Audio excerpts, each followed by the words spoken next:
اور رسی اس کو دی، کلہاڑی دی، فرمایا جاؤ جنگل میں لکڑیاں کاٹ کے شہر میں فروخت کرو۔ اس نے یہ کام شروع کر دیا۔ کچھ ہی دنوں کے بعد اللہ تعالیٰ نے اسے خوشحالی عطا فرمائی۔ یقیناً صحابہ میں کچھ لوگ تھے کہ جو مسجد نبوی کے اندر معتکف رہے، علم کی حصول کے لیے، حضور کی صحبت کے لیے کام کرتے رہے، مگر ان کی تعداد بہت تھوڑی تھی، کیونکہ انسان ہے نا، اس پر کیفیات کا غلبہ بھی تو ہو جاتا ہے نا۔ بعض لوگ ہوتے ہیں کہ ان پر اللہ کے خوف اور ڈر اور خشیت کا اتنا غلبہ ہو جاتا ہے کہ وہ دنیا کو ہی بھول جاتے ہیں۔ تو یہ ایک مستثنیٰ کیس ہوتے ہیں، ان کو ہم پوری امت کے لیے اس کی تلقین، اس کی تاکید ہم نہیں کر سکتے۔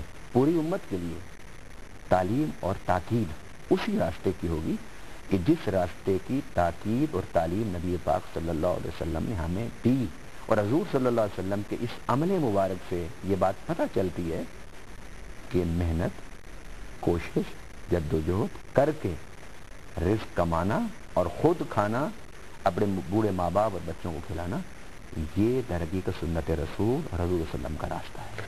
اصل احمد صاحب، بڑی خوبصورت یہ بات ہے کہ الکاسب حبیب اللہ، یعنی ہاتھ سے کمانے والا جو ہے وہ اللہ تعالیٰ کا دوست ہے، اللہ تعالیٰ کا محبوب ہے۔ آپ یہ فرمائے گا کہ آج کے اس دور میں جب ہم ہاتھ سے کام نہیں کرتے یا ہاتھ سے کم کام جو ہے وہ کیے جاتے ہیں، تو وہ کون سے ذرائع ہیں جن کو ہم یہ سمجھیں گے کہ یہ رزق حلال والے ذرائع ہیں اور یہ اللہ تعالیٰ کے دوست ہونے والے ذرائع ہیں؟ رزق حلال کے ذرائع تو بے شمار ہیں، دوسرا وقت کے ساتھ ساتھ وہ بدلتے رہتے ہیں۔ جس طرح آپ نے ابھی فرمایا کہ بھی اس دور میں ہاتھ سے کام کرنے کے ذرائع کم سے کم ہوتے جا رہے ہیں۔ آج سائنس ٹیکنالوجی کا دور ہے، مشینی دور ہے، اس لیے کہ ہم ذرائع حلال ان پر گفتگو کریں، اس کی بجائے ہم حرام ذرائع پر گفتگو کرتے ہیں۔ وہ چند ایک ہیں، جو ان سے بچ جائے گا اور ان سے بچ کر رزق کمائے گا، اس کا رزق حلال ہے۔ سب سے پہلی بات تو یہ کہ رزق کمانے میں جھوٹ نہیں ہونا چاہیے۔ اب جتنا اچھا بھی کام کر رہے ہیں، جتنا خلوص سے کام کر رہے ہیں، آپ اگر کمائی میں جھوٹ بولتے ہیں نا تو آپ کا رزق حرام ہو جائے گا۔ اس لیے نبی پاک صلی اللہ علیہ وسلم نے ارشاد فرمایا کہ جو تاجر اپنے سامان کو جھوٹ بول کے اور جھوٹی قسمیں اٹھا کے بیچتا ہے، اس تاجر پر اللہ کی لعنت ہوگی۔ لہذا کام آپ کوئی بھی کریں، اس میں جھوٹ نہ بولیں، سچائی کے ساتھ بات کریں۔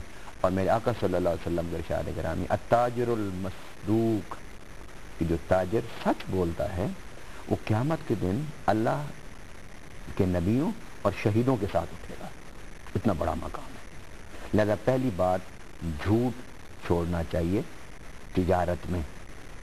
دوسری بات، آپ رزق حلال کوئی بھی کمائیں، آپ جو چیز بیچیں اس میں اس کی خوبیاں اور اس کا عیب بتا دیں، اس میں پردہ نہ ڈالیں۔ اگر آپ نے اس کی عیبوں پر پردہ ڈال کے چھپا کے بھیجا تو آپ جتنے بھی ذرائع حلال اختیار کر لیں، لیکن اس کے عیب کو چھپانے سے آپ کا رزق حرام ہو جائے گا۔ تیسری بات یہ ہے، آپ ناپ تول کو صحیح رکھیں۔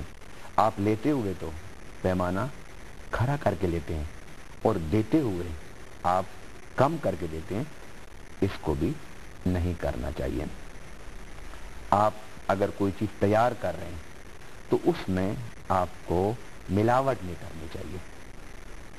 نمبر 2 مارکیٹ میں مال لانا نمبر 1 کہہ کے آپ کا یہ حرام ہے۔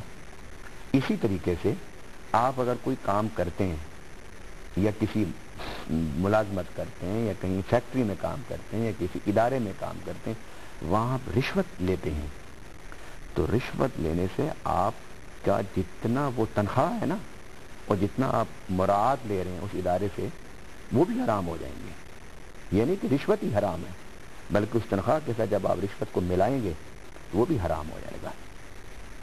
گویا آپ نے بچنا ہے بدنیتی سے، آپ نے بچنا ہے جھوٹ سے، آپ نے بچنا ہے حساب میں ڈنڈی مارنے سے، آپ نے بچنا ہے مال کی تعریفیں کر کے بیچنے سے، آپ نے بچنا ہے قسمیں اٹھا اٹھا کے بیچنے سے، آپ نے بچنا ہے رشوت لینے سے، آپ نے اپنے آپ کو بچانا ہے ملاوٹ کرنے سے، آپ نے بچانا ہے اپنے آپ کو ذخیرہ اندوزی کرنے سے۔